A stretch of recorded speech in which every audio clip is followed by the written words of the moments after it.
kecha tarafda hamdistar bo'ladi, xonadorlik qiladi. Ertan keladi qiz do'stlariga qissa qiladi. Kecha bunday, kecha unday bo'ldi, kecha bunday bo'ldi, kecha.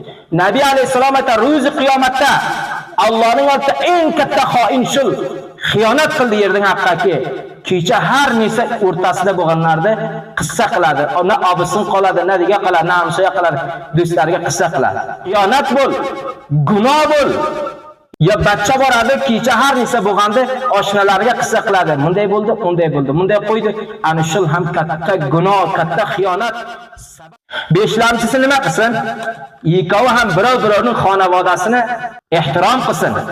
Xotin keldi bir taning uyiga, faqat men sizni ko'rganman, sizni ko'rib kelganman. Na otangizning g'amingizdan, na enangizning g'amingizdan. Na qaynisingizning g'amida, na qaynivachchaning g'amida. Ya'ni g'amida manasi bilki, bilg'atan ehtirom yo'q. Bilg'atan izzat yo'q, na qaynaning izzati bor, na qaynataning izzati bor. Ularning hammasini ularning hammasini bir qog'oz arzish bermaydi. Ammo erning oldiga so'ng shirin zabon, char zabonni qilib malla uradi. Bu xotin zindalga tavo bo'ladi. Tavo bo'ladi.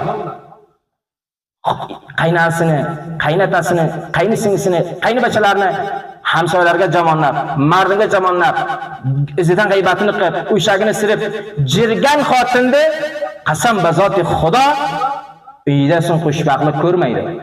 Nima uchunki u bachcha bu odam enasi, otasi bo'ladi, o'zining jigargo'shasi, singlisi, ag'aynisi. Bo'ldi xotini, lekin ular ham o'ziniki. Bardosh qilolmaydi. Shu jihatdan er xotinning o'rtasida so'ng badbaxtlik keladi. Sabab badbaxtlikni ko'taraman desa, xotin shu ishni qilsinki, izzat qilsin erning qavmini. Erning qavmini izzat qilsin. Oltilamchisi bu xeyli muhim. Diqqat qiling, xeyli muhim. Erning sirini sir bilsin. Eyning sirini sir bilsin, erning sirini sir bilsin, o'zining sirini sir bilsin.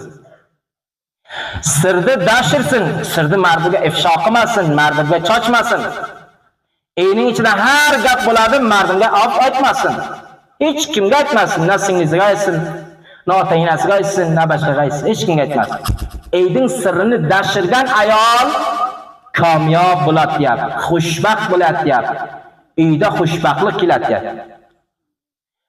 Jumla sirdan bittasi amonatga xiyonat bo'ladi ki amonatni zoya qilgan insonlardan bo'ladi. Ana shulki Nabiy alayhisolatu vasallam aytadi, eng katta omonatga xiyonat bo'lyapti, xiyonat qiladi. Ya yer ya xotin. O'shilki kecha tarafda, ya'ni hamdistar bo'ladi, xonadorlik qiladi. Ertan keladi qiz do'stlariga qissa qiladi. Kecha bunday, kecha unday bo'ldi, kecha bunday bo'ldi, kecha. Nabiy alayhisalom aytadi, ro'zi qiyomatda Allohning oldida eng katta xoin shul. Xiyonat qildi yerning haqqaki. Kecha har nesa o'rtasida bo'lganlarda qissa qiladi. Na obisin qoladi, na diga qiladi, na hamsoya qiladi, do'stlariga qissa qiladi. Xiyonat bo'l, gunoh bo'l. Er xotin o'rtasida har nesa bo'ladi, mardinga tutqima deyapti. Ya bachcha boradi, kecha har nesa bo'lganda oshnalariga qissa qiladi. Bunday bo'ldi, unday bo'ldi, bunday qo'ydi. Ana shul ham katta gunoh, katta xiyonat sabab bo'ladiki, ikkovining o'rtasida Xudo nointifoq yo'lda taylaydi.